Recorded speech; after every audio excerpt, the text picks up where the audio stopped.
ஆக்சுவலா அப்பா சொல்லிட்டே இருந்த விஷயம் ரைட்டர்ன்னு ஒரு ப்ரீடே இங்க போச்சடா இங்க அப்படின்னாங்க. அது ரொம்ப அப்பா வருத்தப்பட்டாங்க. ஏன்பா உன் கதை வச்சு தான் அவர் டைரக்ட் பண்றாரு. அவருக்கு நான் 1.5 கோடி குடுக்குறேன். ஒரு நல்ல படத்தோட கிளைமாக்ஸ் படம் ஆரம்பிச்சு ஒரு 1/4 மணி நேரத்திலே கண்ணுக்கு தெரியும் அப்படின்னுவாங்க. பயங்கர ஃபவுல் லாங்குவேஜ்ல உங்க அப்பாவை நாங்க அப்ரிஷியேட் பண்றோம்.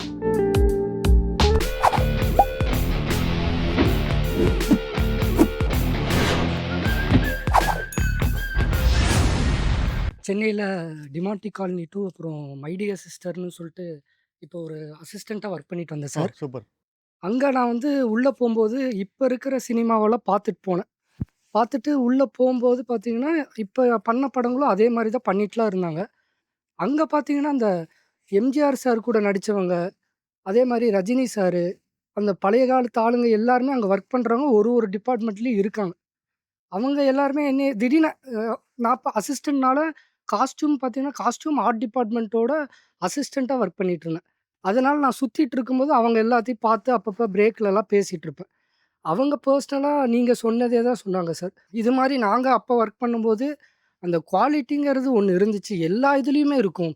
இன்னைக்கு நீங்க சினிமா பண்ணும்போது, இவ்வளோ அலட்சியமாலாம் இருக்கவே இருக்காது. அவ்வளோ குவாலிட்டியா இருக்கும். படமும் அந்த அளவுக்கு குவாலிட்டியா இருக்கும். இப்ப வர படங்கள்லாம் நீங்க சொன்ன மாரி தான் சார். ஜ ஜஸ்ட் ஏதோ 100 கோடி அடிச்சது, 200 கோடி அடிச்சது. அப்படிங்கிற மாரி ஒரு 10, 20% கூட குவாலிட்டி இல்லாத படங்கள் எல்லாம் ஓட வைக்கிற மாரி இன்னைக்கு பண்றாங்க. அதனால எனக்கு இப்ப என்னோட கேள்வி சார், வரப்போற ஃபியூச்சர்ல இதோட மோசமா போகுமா? இல்ல குவாலிட்டி ஃபில்ம் மேக்கிங் மாறுமாங்கிற மாரி ஒரு கேள்வி தான் சார். இல்லைங்க, டெஃபினட்டா பெட்டரா. ஏன்னா இந்த கேள்வியில நீங்க உட்காருங்க, சொல்றேன் நானு. ஆக்சுவலா அப்பா சொல்லிட்டே இருந்த விஷயம் ரைட்டர்ன்னு ஒரு ப்ரீடே இங்க போச்சடா இங்க அப்படின்னாங்க. அது ரொம்ப அப்பா வருத்தப்பட்டாங்க. ஒரு மலையாளம் ஃபிலிம் இண்டஸ்ட்ரி எடுத்தாலோ, இந்த ஹிந்தி எடுத்துட்டாலோ, பெங்காலி எடுத்துட்டாலோ, ரைட்டர்ஸ்ன்னு ஒரு ஸ்ட்ராங் ரைட்டர்ஸ். நீங்க மலையாள படம் எடுத்துட்டீங்கன்னா, இப்ப ரீசென்ட்டா வந்த நல்ல படங்கள்லாம் பார்த்தீங்கன்னா, அது ஒரு ஸ்ட்ராங் ரைட்டர்ஸ், ஒரு டியூ 2 பேர் இருக்காங்க. அவங்க பேர மறந்துட்டேன் நானு. இருக்காங்க. பட் தமிழ்ல பார்த்தீங்கன்னா, அந்த ரைட்டர்ஸ் ப்ரீடுன்றதே போயிடுச்சு. என்னன்னு பார்த்தா ஃபர்ஸ்ட் ஆஃப் ஆல் பாருங்க, இப்ப கலைமணி சார் இருந்தாரு. கலைமணி சார் கடைசி வரைக்கும் he travelled as a writer. Panchu sir கடைசி வரைக்கும் he travelled as a writer. So அவங்களுடைய ஃபோர்ட்டே அவங்களுக்கு தெரியும். என்னுடைய ஃபோர்ட்டே கதை, திரைக்கதை, வசனம் எழுதுறது, வேற ஒருத்தர் டைரக்ட் பண்றதுல இருந்தாங்க அது. பட் இப்ப என்ன ஆச்சுன்னா, அந்த ரைட்டர்ஸ் பீட் டோட்டலாவே போச்சுங்க. நம்பர் 1 இது. இதுக்கு ஒரு முக்கிய காரணம் பார்த்தீங்கன்னா, புரொடியூசர்ஸ் பண்ண தப்பும் அது. பார்த்தா என்னன்னா, நல்ல கன்டென்ட் கொண்டு வந்த ரைட்டர்ஸ் அது மட்டும் தான் அவனுடைய ஸ்ட்ரென்த்ன்னு மட்டும் இது பண்ணாம, "ஏன்பா உன் கதை வச்சு தான் அவரு டைரக்ட் பண்றாரு. அவருக்கு நான் 1.5 கோடி குடுக்குறேன். பேசாம நல்ல ஒரு கோஆர்டினேட்டர் குடுக்குறேன். நீயே பண்ணிட்டு போயேன். உனக்கு நான் இது பண்றேன்னு" சொல்லிட்டு, அவருக்கு 1.5 கோடி காச மிச்சம் பண்றதுக்காக, இவருக்கு டெபு பண்றேன்னு சொல்லிட்டு, அப்புறம் அவங்க என்ன ஆயிடுச்சு, இதுவும் இல்லாமல், அதுவும் இல்லாமல் நெறைய பேர் போயிருக்காங்க. ஸோ அதனால ஸ்ட்ராங் ரைட்டர்ஸ் இன்னைக்கு மஸ்ட் தேவை ரைட்டர்ஸ். இப்ப ஆ என்ன சொல்ல வேணாம். அந்த டயலாக் வேணாம் அது. ஒரு ரைட்டர்னா கடைசி வரைக்குமே ரைட்டராவே கன்டின்யூ பண்ணலாமே. ஏன் உடனே டைரக்டர் ஆகணும்னு ஆசைப்படுறாங்க இது? அப்படின்னு இல்லாமல் அந்த மாரி ஒரு க ஒரு ஒரு ஒரு செக்மெண்ட் வந்தன்னா, நிச்சயமா மலையாள படங்கள் மாரி, பெங்காலி படங்கள் மாரி கதைக்கு முக்கியம் குடுத்த படங்கள் வர ஆரம்பிக்கும். இன்னைக்கு அது கம்மியானனால, இவங்களே ஏதோ ஒண்ணு கதைய குக்கப் பண்ணி, இவங்களே ஏதோ ஒரு முடிஞ்ச அளவுக்கு ஏதோ பண்றாங்க இது. ஸோ அதனால அந்த பிரீட் திருப்பி ஸ்டார்ட் ஆகும். இப்ப எனக்கு தெரிஞ்சே பார்த்தீங்கன்னா, ஒரு ஃபைனான்ஸ் எக்ஸாம்பிள், லாக்டவுன் டைம்ல யார் எத்தன பேர் எப்படி ஃப்ரீயா இருந்தாங்கன்னு தெரியல. I was the most busiest person. I was the most earning person. என்னன்னா, லாக்டவுன் வந்த உடனே அந்த ஒரு டைம் தெரிஞ்சது பார்த்தீங்களா? This is not going to be for a brief time. இது ரொம்ப நாளைக்கு காட்டப்போகுது நம்மள.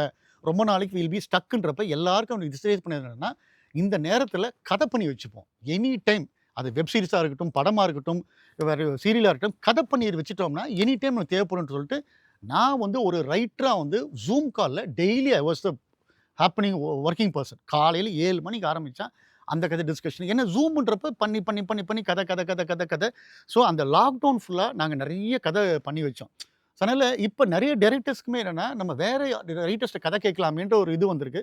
ஸோ நிச்சயமா போற போக்குல பார்த்தா, இப்ப இன்னைக்கு உங்களுக்கு எக்ஸ்போஷர் ஜாஸ்தி இருக்குங்க. இப்ப முன்ன விட இன்னைக்கு அப்படின்றதுக்குள்ள Netflixல ஒரு அடலசன்ஸ நம்ம பார்த்துர்றோம். அவனுங்க மேக்கிங்க பிரமிக்கிறோம், போறோம், வரோம். பாருங்க, அடலசன்ஸ் ஒரு நல்ல எக்ஸாம்பிள். டெக்னிக்கலாவும் சவுண்ட் ஃபிலிம், கன்டென்ட் வைஸுமே பயங்கரமா ஸ்ட்ராங் ஃபிலிம். இங்க அதுதான் கொஞ்சம் அப்படியே மிஸ் ஆகுது கொஞ்சம். ஸோ டெஃபினட்டா போற போக்குல இந்த இனிமே இந்த மேக்கிங்கு, சிங்கிள் ஷாட்டு, பிரம்மாண்டம், அந்த சிஜி வொர்க், அந்த வொர்க் இதெல்லாம் ஃபேட் அவுட் ஆயிடும். அதுதான் நாங்க டெய்லி Netflixலயும் இதுலயும் பார்த்துட்டு இருக்கோமே, அப்படின்றப்ப லைன்ஸ் கேட்லயும் பார்த்துட்டு இருக்கமேன்றப்ப, நல்ல கதைகள், கன்டென்ட்க்கு முக்கியத்துவம் குடுத்து வருவாங்க இது. ஸோ நான் இன்டராக்ட் பண்ற நெறைய டைரக்டர்ஸே பார்த்தீங்கன்னா, அவங்க சொல்ற விஷயம், "சார் நல்ல ஒரு கன்டென்ட் கிடைச்சிருக்கு சார்." ஸோ அந்த ஃபேஸ் போயிடுங்க. அது இமிடியேட்டா போயிட்டு மாறிடும். நல்ல கதை உள்ள படங்கள் இனி வர ஆரம்பிக்கும் தமிழ்லையுமே. அப்பா அடிக்கடி சொல்கிற வார்த்தை வந்து கொஞ்சம் அப்பா சொன்னால் கரெக்டாக இருக்கும், நான் சொன்னால் கொஞ்சம் டூ மச்சா இருக்கும். மலையாளத்தில் எப்போவாவது மோசமான படம் வரும்டா, தமிழில் எப்போவாவது நல்ல படம் வரும்டா அப்படின்னுவாங்க. அது டைரக்டர் மைண்ட்ஸோடைய கமெண்ட் இது, என்னுடைய கமெண்ட் இல்லை இது. ஸோ அதனால் பட் இனிமே வந்து அந்த ஃபேஸ் மாறுங்க. ஏன்னா ரைட்டர்ஸ்க்கான ஒரு இதை புரிஞ்சுக்க ஆரம்பிச்சிட்டாங்க எல்லாருமே அது. சார் வணக்கம் சார். என் பேர் விஜய் சார். உங்கள் பேருமா? ஓகே. சார் இது உதிரி புகழ் படம் பார்த்த நாள்ல இருந்தே அந்த இறுதி காட்சி அவர் நீங்கள் ஏங்க விஜய் மாதிரி பேச கொஞ்சம் முன்னாடி வாங்களேன், எனக்கு காது கேட்க மாட்டேங்குது. இதை சொல்லுங்க. சார் இந்த உதிரி புகழ் படம் தான் பார்த்த நாள்ல இருந்தே நான் யோசிச்சது அந்த இறுதி காட்சி அவர் எப்படி தான் யோசிச்சிருப்பாருன்னு. ஏன்னா அந்த சிட்டன்னே நாவலில் கூட அது இருக்குமான்னு தெரில. அது இல்லை. இல்லையா சார், அவர் அந்த ஊர் மக்களை சேர்ந்து இவர் எப்படிடா இப்படி ஒருத்தர் தண்டனை கொடுக்க போகிறாங்க, யாராச்சும் ஒருத்தர் கொடுப்பாங்களா? ஆனால் அந்த ஊர் மக்களை அவர் அந்த ஆத்தங்கர ஓரமாக கூட்டு போட்டு, அவர் நீச்சல் தெரியாது, அந்த அவ்வளோ பெரிய ஆத்தங்கர ஓரமாக கூட்டு போட்டு அந்த ஊர் மக்கள் சொல்ல இதுக்கப்புறமா நாங்கள் நிம்மதியாக அவளை ஆசைப்படுறோம் அவர் அப்போ அந்த ஒரு அருமையான வசனத்தை சொல்லிட்டு அவர் அப்படியே போகிற இந்த ஒரு காட்சி மட்டும் அவர் எப்படி யோசிச்சாரு, எதனால் யோசிச்சாரு, ஏதாச்சும் சொல்லியிருக்காரு அவங்க கிட்ட? ஏங்க ஆக்சுவலாக ஒரு நல்ல படத்தோடைய கிளைமேக்ஸ் வந்து படம் ஆரம்பித்து ஒரு 1/4 மணி நேரத்துலேயே கண்ணுக்கு தெரியும் அப்படின்வாங்க. அந்த படத்தில் தெரியவே தெரியாது சார் இப்படி தான் இருக்கும்னு. இல்லை. ஆக்சுவலாக வந்து அப்பா வந்து எல்டிடி தலைவர் பிரபாகரனை பார்த்தோன்னே அவர் எந்த அளவுக்கு படத்தை அப்சர்வ் பண்ணுறாரு பாருங்க. இதுதான் நான் முதல்லே சொன்னேன் சீடிங்கிற வார்த்தை, சீடிங் வார்த்தை. நீங்கள் உதிரிப்புக்கு மறுபடியும் பாருங்கள், உதிரிப்பூட கிளைமேக்ஸ் வந்து பிகினிங்கே வந்திருக்கும். ஆக்சுவலாக வந்து அந்த புதுசாக வந்த வாத்தியார் வந்து ஆற்றுல குளிச்சுட்டு இருப்பார். அப்போ வந்து பார்த்தீங்கன்னா இன்னொருத்தர் வருவார், ஓய் குளிக்கணும்னா வீட்டில் பக்கெட்டில் வச்சு குளிங்க, ஓய் இப்படி குளிக்காதீங்க, சுந்தர வடிவேலு வாத்தியார் பார்த்தாருன்னா கடுப்பாயிடுவாருன்னு. என்னன்னா சுந்தர வடிவேலு வாத்தியாருக்கு நீந்த தெரியாது அப்படின்ற ஒரு இன்ஃபர்மேஷன் அங்கே போஸ்ட் பண்ணிட்டு வருவாங்க. இது வந்து பிரபாகரன் சுட்டி காமிச்சார்.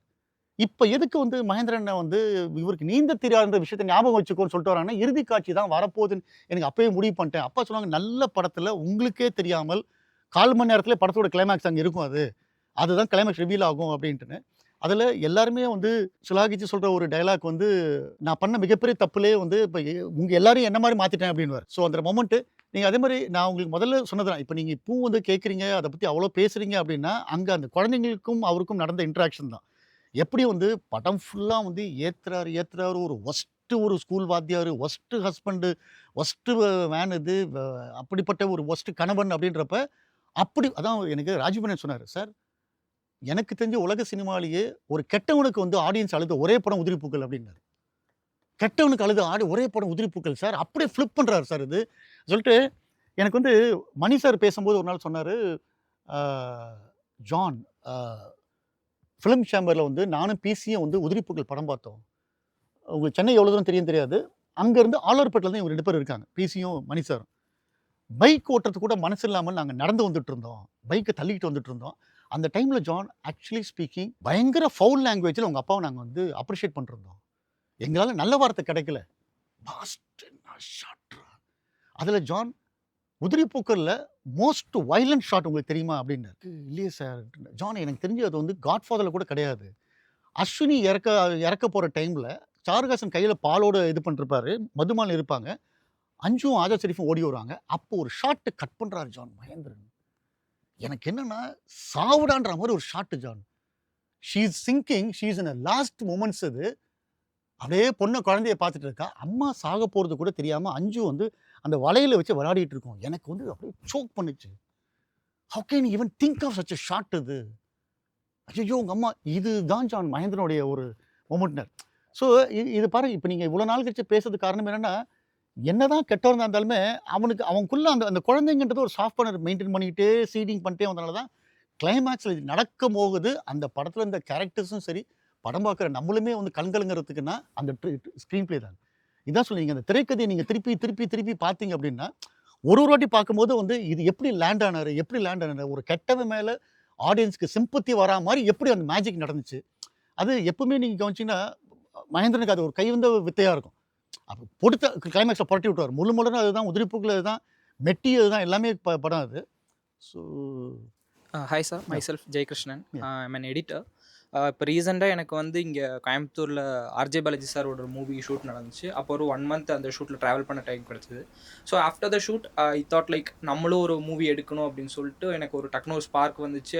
டக்குன்னு ஃப்ரெண்ட்ஸோட பிளான் பண்ண ஒரு ஷார்ட் ஃபிலிம் எடுத்து ரிலீஸ் பண்ணிட்டேன்.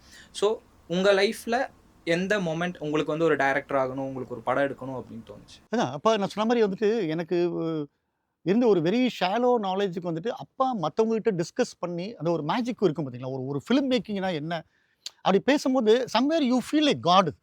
ஒரு நம்ம மைண்டில் ஒரு கிரியேட் பண்ண ஒரு விஷயத்த வந்து அதை வந்து எக்ஸிக்யூட் பண்ணி ஒரு ஆர்டிஸ்ட் பண்ணி மேக்கிங் பண்ணி கொண்டு வந்துட்டு அதுக்கு வந்து ஆடியன்ஸ் கனெக்ட் ஆகும்போது அந்த ஒரு மொமெண்ட் வந்து எல்லா கிரியேட்டருக்குமே ஒரு ஒரு கண்களுங்கிற மொமெண்ட்.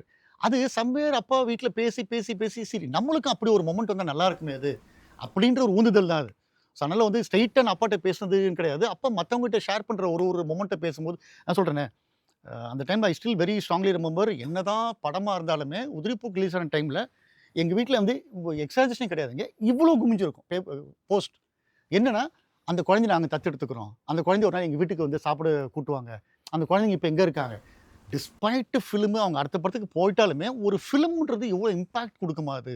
இவ்வளோ வந்து ஒரு ஆழ் மனசில் ஒன்றும் இல்லைங்க. சென்னை உங்களுக்கு எத்தனை பேருக்கு தெரியும் தெரியாது. அப்பா லாஸ்ட்டாக இருந்தது பள்ளிக்கரணை. சிட்டி விட்டு கொஞ்சம் அவுட்டர் அதெல்லாம் எல்லாரும் இருந்தாங்க. கிரிட்டிக்கலாக லாஸ்ட் பிரத்தில் இருக்காங்கன்றப்ப எனக்கு ஒரு முக்கியமாக ஒருத்தர் சொன்னார், சார் வந்து ரொம்ப தூரம் இருக்குது, அவ்வளோ தூரம் யாரும் வரமாட்டாங்க, அதனால் சிட்டிக்குள்ளே ஏதாவது நம்ம பிளான் பண்ணலாமா சார் அப்பா பாடி வைக்கிறதுக்கு அப்படின்னு இது பண்ணாங்க. எங்களுக்கு என்னென்னா யார் வரணும், அவரே போயிட்டாருன்றப்ப யார் வரணும், அது அப்பா இருந்த இடத்துல இருக்கட்டுமே, யார் வராங்களோ வரட்டும். You want believe the massive crowd that turn up. Maximum நிறைய பேர் நீங்கள் வந்து லைவில் பார்த்தீங்கன்னா உதிரிப்புகளோட அழகிய கண்ணை சாங்லாம் பாடினாங்க. அதாவது ஒரு ஃபிலிம் ஒரு சாதாரண ஒரு ஃபிலிம் இத்தனை வருஷங்குள்ள வந்து ஒருத்தர் மைண்டில் உள்ள இது இப்போ நான் தாரத்தப்பட்டை ஒர்க் பண்ணுறப்ப பார்த்தீங்கன்னா என் கூட ஒரு ஆர்ட் டைரக்டர் பாலச்சந்தரோடைய அசிஸ்டன்ட் ஒருத்தர் இருந்தார். ஏதோ பேசிகிட்டு இருக்கும்போது செலின் சார் திடீர்னு வந்துட்டு, சார் உங்கள் அப்பா கேரக்டர் மாதிரி தான் சார் அப்படின்னு சொல்லி ஏதோ ஒரு ரெஃபரன்ஸ் வந்துச்சு. அவர்கிட்ட கேட்டார், அவங்க அப்பா யார் சார் அப்படின்ட்டு. சார் மகேந்திரன் சார் சார்ன்றப்ப எக்ஸ்ட்ராச்சு கிடையாதுங்க, தும்முன்னு சவுண்டு கேட்டுச்சு. அவர் தமானே காலில் விழுந்தார். நான் என்னங்க அப்படின்னு. இல்லை சார், எனக்கு ஸ்கூல் டைம்லேருந்து நான் பார்க்குறதுல எங்கள் அம்மா அழுதுகிட்டே இருப்பாங்க சார், இங்கே செவந்திருக்கும் இல்லை இங்கே ஏதாவது பட்டு வீங்கி இருக்கும், அழுதுகிட்டே இருப்பாங்க சார், எனக்கு சாப்பாடு கொடுக்கும் போதெல்லாம் எங்கள் அப்பா அப்படி பண்ணுவார் சார். ஒரு நாள் நிறுத்திட்டார் சார் எங்கள் அப்பா, பேசல கொள்ளல இது. அதுக்கப்புறம் எங்கள் அப்பா வந்து எங்கள் அம்மாவை கடைசியும் சாகிற வரைக்கும் அடிக்கவே இல்லை சார். என்னன்னா அவர் உதிரிப்புகள் படம் பார்த்தாரு. உதிரிப்புகள் அதான் சொல்லுவாங்க, அப்பா ஒரு மெசேஜ்ன்றது அது இன்டைரக்டாக இருக்கணும். தானாக பார்க்கும்போது சரி நான் இப்படி ஒரு ஹஸ்பண்டாக இருக்கக்கூடாது, நான் இப்படி ஒரு அப்பாவாக இருந்துடக்கூடாதுன்றது அன்றைக்கி வந்து நான் இப்படி தான் என் ஒய்ஃபை பண்ணிகிட்டு இருக்கணும்னு அவர் எங்கேயோ ஒரு ரிலேஷன்ஷிப். ஸோ ஃபிலிம்ன்றது அது ஒரு மேஜிக்குங்க. ஸோ அதனால் அதுதான் என்ன வந்து புஷ் பண்ணுச்சு. சார் நம்ம எங்கேயாவது ஒரு லைஃப்பில் ஒரு மொமெண்ட் ஒரு சின்ன ஒரு ஃப்ரேமாக இது சினிமான்னு மறந்த ஒரு நிமிஷம் ஒரு கண்களாக மாதிரி வந்தால் எப்படி இருக்கும்ன்ட்டுன்னு அதுக்கு நீங்கள் அடிக்ட் ஆகிட்டீங்க அப்படின்னா you will never come out of it. Okay sir, thank you sir. Throughout the interview நீங்கள் ஃபுல்லாக அப்பா அப்பான்னு தான் பேசியிருக்கீங்க. Like your biggest fan boy மாதிரி தெரியுது. உங்கள் அப்பாவோட ஃபில்மோகிராஃபியில் உங்களுக்கு பிடிச்ச ஒரு படம், பிடிக்காத ஒரு படம்? உதிரிப்புகள் பிடிச்ச படங்க எனக்கு கட்ட பஞ்சாயத்து, ஊர் பஞ்சாயத்து. அது எனக்கு ஐ வாஸ் நாட், ஏன்னா அப்பாவுடைய கேலிபருக்கு வந்து அது ரொம்ப ரொம்ப வீக்காக தெரிஞ்சது. அது என்ன ரீசனுக்கு அப்படி ஒரு படம் பண்ணாங்கன்னு யாரும் கேள்விப்பட்டிருப்பீங்களான்னு கூட தெரியாது. அப்படி ஒரு படம் பண்ணாங்கன்ட்டுன்னு பாண்டியராஜன் ஆக்ட் பண்ணார். ஐ திங்க் அப்போ அந்த மாதிரி ஒரு படம் பண்ணாமல் இருந்துக்கலான்னு ஒரு தோணுன ஒரு படம் ஊர் பஞ்சாயத்து. ஸோ உதிரிப்புகள் எந்த அளவுக்கு பிடிக்குமோ அந்த அளவுக்கு எனக்கு அது அவ்வளோ I am not happy with it.